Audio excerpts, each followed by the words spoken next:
ating Diyos, Ama, Diyos at ng banal na Espiritu. Amen. Okay, good morning. Kumusta po? Walang problema? Maraming nangyayari. So, sa umagang ito ay merong tagubilin si Jesus sa lahat, maging sa mga hindi pa kumikilala sa Kanya, ang pag-ibig. Okay? Magmahalan kayo sa isa't isa. So, bakit mahalaga ang pag-ibig? Ang pag-ibig ay walang boundary. Imagine na sa pangalawa ba yun? Una, na ang relasyon ng mga Hudyo at Hintil, matindi yan. Kasi ayaw ng mga Hudyo na makipag-usap sa mga Hintil. Ngayon, nung isinugo si Pedro sa isang lugar ng mga Hintil, and then sabi ng mga alagad kasama ni Pedro na Hudyo, bakit daw nakipagsalo si Pedro sa mga Hintil? At doon nagpahayag si Pedro na meron siyang pangitain na although ipinagbawal yung iba't ibang pagkain sa mga Hudyo, ay binanggit na ni Kristo na lahat ay pwede na. Okay? Ang ibig sabihin, ang nais iparating ni Yahweh, ni Jesus sa kanyang mga alagad na Hudyo, Hintil man o Hudyo, walang pagkakaiba. Okay? So, sa pamamagitan ng pag-ibig, maalis natin yung pagkakaiba. Okay? Sa pamamagitan ng pag-ibig, walang Hintil, walang Hudyo, walang mahirap mayaman.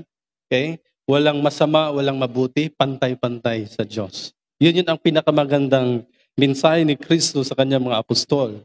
Kasi nananatiling hadlang ang pagkakaiba. Kung ibang religion mo, ayaw mong makiusap. Kung iba ang lahi mo, ayaw mong makisalo doon.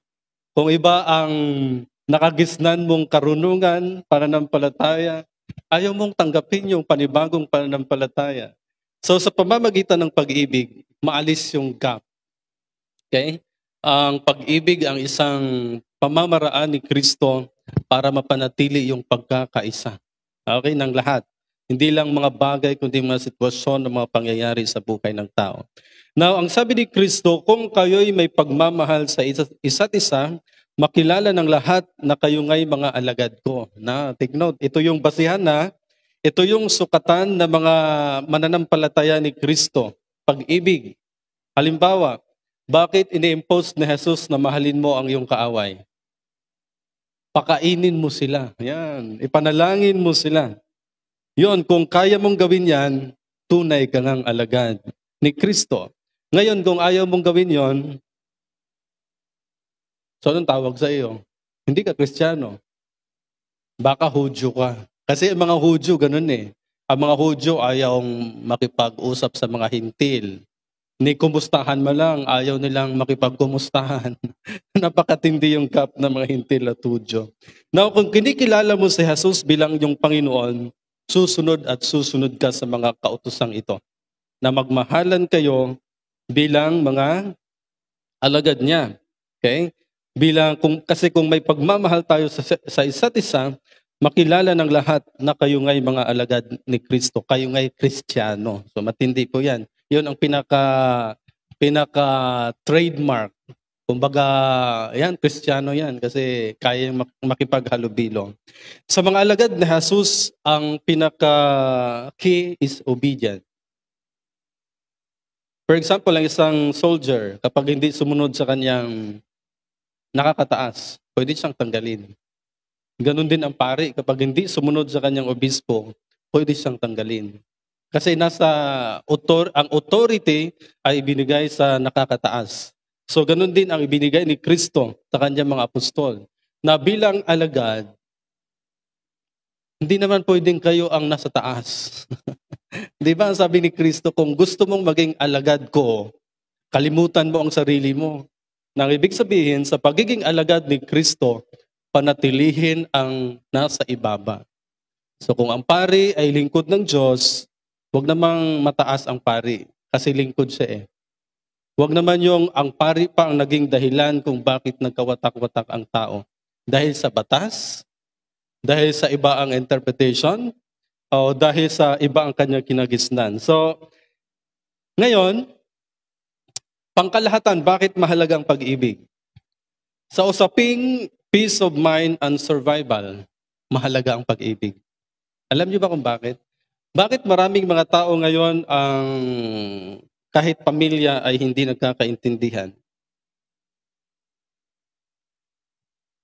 Bakit nananatili pa rin kahit sa church? Kahit sa church, nasa church mismo ay hindi natin maipakita ang tunay na pag-ibig, okay, ng Diyos. Okay? So sa usaping peace of mind and survival, mahalaga ang pag-ibig. Okay? Kung maraming gusot ang relasyon natin sa Diyos at sa bayan, maging sa pamilya, yun ay pinapakita natin na absent ang pag-ibig. Okay? Wala ang pagmamahal. Okay? Kung magulo ang pamumuhay mo, ibig sabihin, wala doon ang pag-ibig ng Diyos. Kaya kung gusto ng mahabang buhay at hindi kayo maka-high blood sa mga nangyayari sa mundo, kailangang pataasin ang pagpapahalaga natin sa isa't isa o pag-ibig o pagmamahalan. Okay? Kasi sabi nga nila, liliit ang iyong mundo. Gusto niyo bang lumaki ang mundo ninyo na gagalawan ninyo sa daigdig na ito? Kaya isa sa mga inimpose ni Jesus na magmahalan kayo sa isa't isa. Kaya kung gusto niyong humaba ang buhay, pilitin na ang pag-ibig ang umiiral. Okay? So ano bang pag-ibig? Ganito ang pag-ibig. Ang pag-ibig ay maganda ang kanyang kalooban, ang ninanais. Hindi mainggitin. Yan. Kaya kung nagsimula yung inggit natin sa isa't isa, wala doon ang pag-ibig. Maraming gusot sa buhay ng tao dahil mainggitin, mainipin ang tao. Ayaw ng malamangan. Okay? Ayaw nating malamangan. Ngunit kung may pag-ibig tayo sa kapwa, matutuwa tayo sa tagumpay ng iba. Meron bang natutuwa sa tagumpay ng iba? Baka gusto nyo, Lord, bakit sila lang?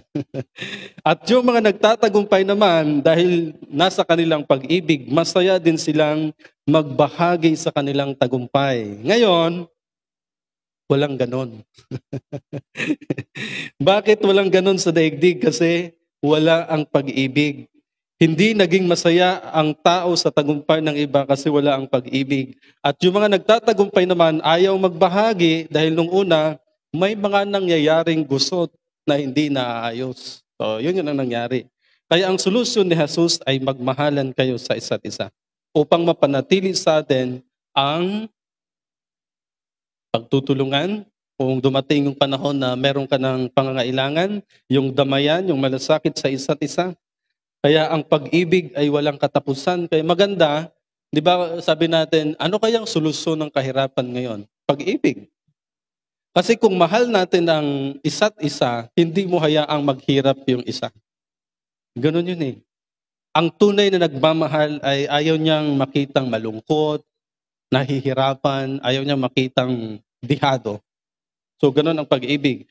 Kaya ang solusyon ay pag-ibig kasi wala siyang katapusan. Ang kabutihan ng pag-ibig ay walang hanggan. Wala siyang what if. Paano kung ganito? Walang ganun sa pag-ibig. Kaya kung gusto niyo ng survival sa mundong ito, pataasin ang pag-ibig. Okay? Yung pag-ibig na mga Diyos, hindi yung pag-ibig na mga daigdig. Ang pag-ibig na mga Diyos ay maganda ang kanyang ninanais. Hindi sa nagbabalak ng masama na ikakasira ng kapwa. Okay, matatamasa natin ang kaayusan ng pamumuhay kung healthy ang environment ng tao. Paano ba naging healthy ang environment ng tao? Pag sinasabing healthy, parang ang iniisip natin, mapera, walang problema. Pwede rin. Pero ang tinutukoy dito yung relasyon. Yung pakikitungo natin na masaya, magkita kayo, parang first time na nag-meet baga, nag-hug. Okay, so yun ang pagiging healthy. So maraming iniisip na hindi maganda ang tao dahil malayo sa atin ang pag-ibig. Alam nyo, si Pablo ay nagbigay sa atin ng 3 pinakamahalaga na dapat taglayin upang mabuhay ang tao sa daigdig na ito. Ang unang binanggit ni Pablo ay pananampalataya. Pangalawa, pag-asa. At ang sabi niya, pangatlo, pag-ibig. At ang pinakadakila sa lahat ay pag-ibig. Pag-ibig pa rin, di ba?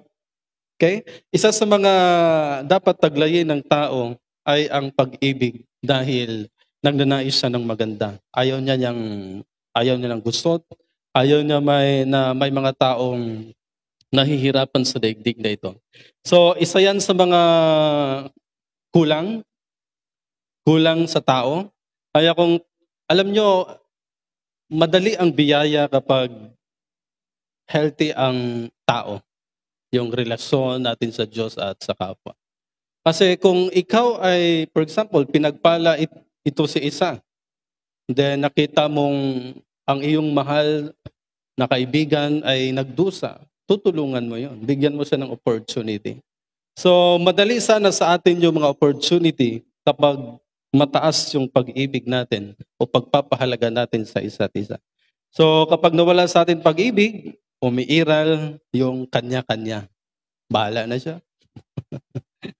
Minsan sabi natin, wala akong pakialam. Minsan sabi natin, hindi naman siya kawalan. So, yan ang umiiral kapag nawala sa atin ng pag-ibig. Iniisip nating mabubuhay ka kahit wala sila. Pero binanggit ito ni Kristo na mahihirapan kayo. Dahil maraming mangyayari sa buhay na sa huli, yung mga inaasahan mong nagpapalakas sa iyo at nagpapasaya sa iyo ay ayaw na rin sa iyo. Yan, ang sakit, no? Kaya maganda po na ngayon pa lang gawin nating sandata, gawin nating kapangyarihan ng pag-ibig ni Kristo. Kasi secure tayo dito eh. Secure tayo. Napakaganda sa tao na sa panahon na umiiral yung kung ano ang mahalaga kaysa hayaan na lang natin siya. Di ba? Mas maganda na nakita mo na kahit nakita mo ngayon na wala siyang halaga, pero iniisip mo darating yung panahon na makakatulong siya sa iyo. Maganda yung gano'n na pagtingin. Kasi kung ang reference mo sa pamumuhay mo ay isa, dalawa, tatlo, baka yung tatlo mong kaibigan ay magkakaproblema din, ay wala nang tutulong sa iyo. Pero kung lahat ay mahal mo, mahalaga sa iyo, di ba sabi nga ni Chinky, sino ba yun? Si Brother Sanchez o si Chinkitan? Kung meron kang 500 na kaibigan ngayon, secure ka na. Kasi kung magkakaproblema ka, and then yung 500 na kaibigan ay tutugon. Kasi pag kaibigan, tutugon talaga yon. Kaibigan eh. Wala namang kaibigan, tunay na kaibigan na walang pakialam. Kapag tunay na kaibigan, may pakialam yan. Kaya kung meron kayong 500 na kaibigan ngayon, secure na kayo. Yun ang pinakamagandang observation na nakita ng mga eksperto. So mga kapatid, hindi pera, hindi trabaho, hindi ari-arian ang magpapasecure sa buhay ng tao. Kundi yung mga taong malalapit sa iyo at mahal mo. Pamilya, kaibigan, kapwa, pananampalataya, pag-asa, pag-ibig. Yun ang pinaka-the best foundation na dapat ihanda ng tao kung siya'y nagnanais ng survival. Kaya kung gusto niyo umabot ng 80, 90, 100 years, dapat malakas ang pananampalataya, malakas ang pag-asa, malakas ang pag-ibig. Kasi nakakatulong yan eh. Sa pagdating sa usaping problem-solving situation, nakakatulong ang pananampalataya, pag-asa at pag-ibig. Yung pera kasi, ano lang yan? Supporting. Kaya supporting lang yan. Pero sa usaping pananampalataya, kaya mong maintindihan ang pangyayari. Kaya nakapag-move on ka. Paano kung hindi mo naintindihan ang pangyayari? Baka magalit ka sa lahat. Baka minsan sisihin natin ang Diyos sa mga nangyayari. So kung bakit mahalaga ang pananampalataya, pag-asa at pag-ibig? Kasi kaya niyang unawain. Kaya niyang maintindihan. Kaya niyang magpatuloy. Kaya niyang yakapin kung ano man ang nangyayari o sitwasyon na meron sa daigdig na ito. So yan, isang katangian na dapat taglayin ng tao sa daigdig na ito ay magmahalan tayo sa isa't isa. Kaya kaming mga pari, ano bang advantage sa mga pari? Kahit wala akong pera, pwede akong makakain ako. Kasi kapag kilala ako, ay pupunta lang ako sa bahay ni Joy. Maghapon ako doon lang, di na ako kakainin doon. Hindi ako aalis. Ibig sabihin, kapag ang isang tao ay mananampalataya, marami talaga, lalo na pag kilala ka, then mananampalataya ka, ay talagang bibigyan ka ng mga pangangailangan mo. Hindi ka hahayaan nilang magutom. Kaya siguro magandang idea na habang tayo naglalakbay sa mundong ito, palakasin din natin yung pananampalataya at pag-asa, din pag-ibig. Amen? Maraming nangyari sa buhay na parang hirap unawain. Pero dahil sa pananampalataya at pag-asa, naging buo ka muli, naging malakas ka muli. Kaya congratulations at magmahalan tayo sa isa't isa. Amen! Sa ngalan ng ating Diyos, Ama, Diyos, Anak at ng Banal na Espiritu. Amen. Tatayo po ang lahat at ating pong ipahayag ang kredo ng ating pananampalataya. Sumasampalataya tayo sa isang Diyos amang makapangyarihan na lumikha ng langit at lupa